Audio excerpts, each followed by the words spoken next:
মধ্যপ্রাচ্যে চলমান উত্তেজনা ও সংকটের জেরে তরলীকৃত পেট্রোলিয়াম গ্যাসের সংকটের শঙ্কায় ভারতের বিভিন্ন স্থানে রান্নার গ্যাসের ডিলার পয়েন্টগুলোতে গ্রাহকদের দীর্ঘ লাইন দেখা গেছে।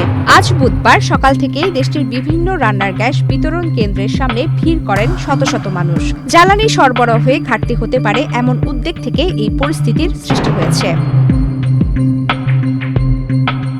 ইসরায়েল ও যুক্তরাষ্ট্রের হামলার প্রতিক্রিয়ায় গত সপ্তাহে উপসাগরীয় দেশগুলোতে ইরান হামলা চালানোর পর কাতার গ্যাস উৎপাদন বন্ধের ঘোষণা দেয়। কাতার ভারতের সবচেয়ে বড় এলএনজি সরবরাহকারী দেশ। দেশটির এই উৎপাদন স্থগিতের সিদ্ধান্তের ফলে ভারতের অভ্যন্তরীণ বাজারে জ্বালানি প্রাপ্যতার উপর নেতিবাচক প্রভাব পড়তে পারে বলে সাধারণ মানুষের মধ্যে আতঙ্ক ছড়িয়ে পড়েছে।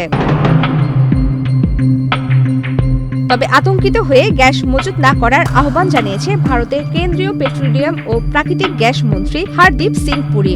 মঙ্গলবার তিনি জানান, গৃহস্থালিতে ব্যবহারের জন্য এলপিজির কোনো ঘাটতি নেই। আতঙ্কিত হয়ে মানুষ এলপিজি কেনা শুরু করলে বাজারে অস্থিরতা তৈরি হতে পারে বলে তিনি সতর্ক করেন।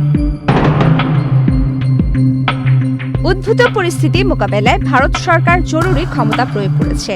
সম্ভাব্য সংকট এড়াতে এবং রান্নার গ্যাসের নিরবিচ্ছিন্ন সরবরাহ নিশ্চিত করতে দেশটির তেল শোধনাগারগুলোকে এলপিজি উৎপাদন সর্বোচ্চ পর্যায়ে বাড়ানোর নির্দেশ দেওয়া হয়েছে। প্রমিতি কিবরিয়া ইসলাম, বাংলাদেশ প্রতিদিন।